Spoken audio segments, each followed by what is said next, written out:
Hi everyone, welcome back to another video. Today I am once again working with the Arches watercolor paper in the rough texture. I worked with this for the past 3 videos and today I want to try it with my diluted acrylic paints.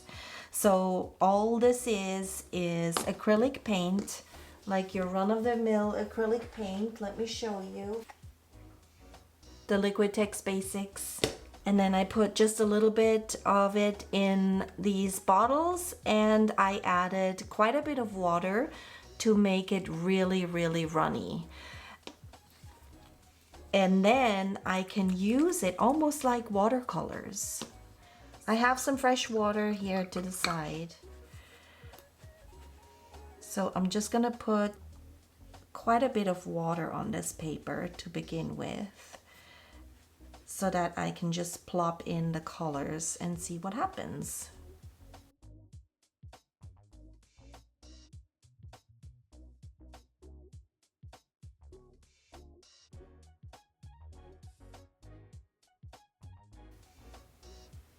Now, see what I mean with this one? This one's not spreading as quickly, which means to me that it is a little bit thicker. And this one as well. All right, so I am not going to use my mop brush now. I'm just gonna spray some water so that these colors can move a little bit more freely. And also because I wanna add a little bit more. All right, I also like to add this green.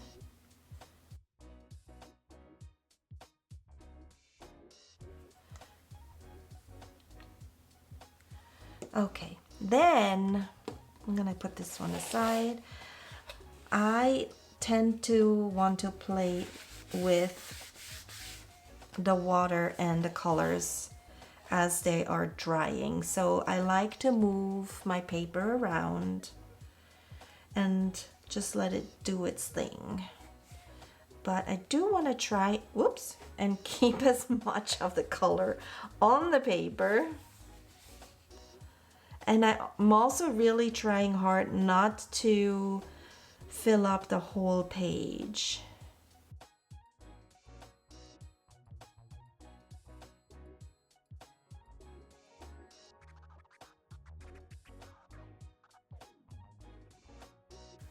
So I do want a little bit more of that darker blue. It's kind of disappearing.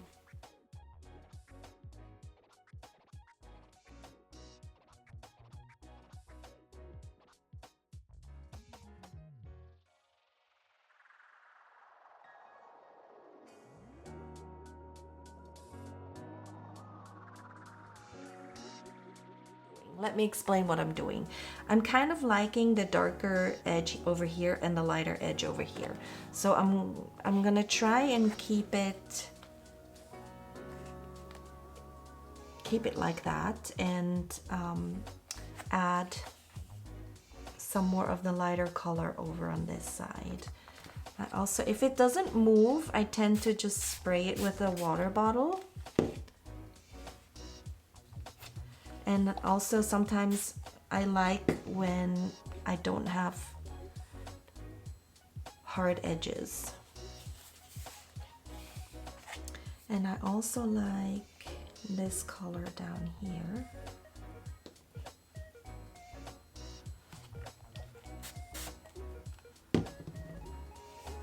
So not only do I give a lot of water in the beginning, I also add quite a bit of water as I do this. All right. And then it's all about playing with the colors and seeing what comes of it.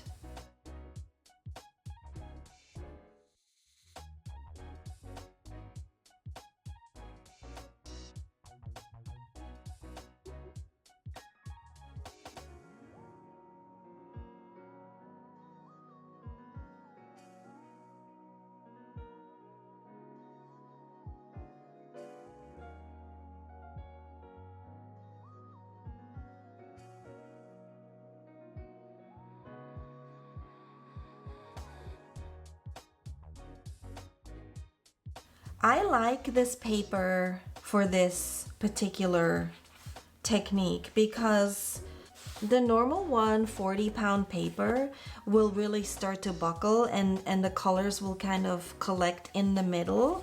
And this one doesn't do that. So I'm happy with how it's performing right now.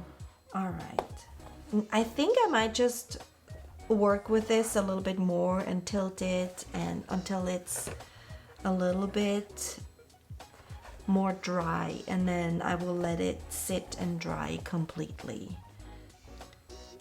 All right, it has dried for the most part. There's a couple of little bit of wet spots right here where the colors were most saturated, but that's okay, we can work around that. So most of the time when I do these things, I don't really have a plan. I don't have a plan with how the colors land. I don't really have a plan with the doodles that will go on top. Today for this project, I fully intended to just go about my business and just do what I've been doing. And then I remembered that I had pinned a few photos of artists that do different things. Like somebody works with fabric and another one works with rocks. And then this one is a mosaic artist, and her name is Lindsay Packingham, and her Instagram is LP Mosaics. And I will put a picture of my inspiration up in the corner, and I will leave her link down below so you can go look at it. And this is just to show you that I don't just draw inspiration from other watercolor artists. You can find inspiration anywhere. You can look at a crack in the road, or you can look at some rocks on a beach, or wood grain, whatever it is. Hers has a lot of black in it. I don't feel ready to just fill the whole thing with black, but I do want to take some of those motions and movements that she has and see if I can translate it onto paper. So I didn't mean to talk this long, but here we are. I stop talking now and I will start with the doodling process.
here we are.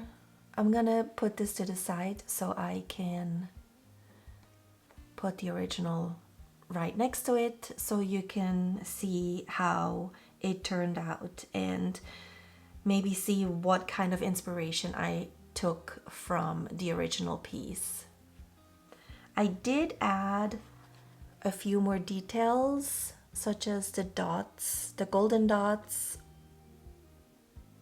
extending from the line. I felt like it needed a little something in that white space. I also put a few more dots, golden dots, in the bubbles here and along the side. Here in black, I filled in some of the bubbles with white because I felt like it needed a little bit more lightness up in this corner. And I added some smaller dots inside the black dots, in some of them, not all of them, just to brighten that up a little bit. And I also added some more lines over here because I felt like this one was standing by itself and I didn't like that. But overall, I'm super happy. I am glad I was able to draw inspiration from the original without copying it exactly. And I am curious to hear what you guys think. So please leave me a comment. It's always nice to hear your thoughts. And I will leave you with this piece for this week. Have a wonderful weekend, and I will see you next time.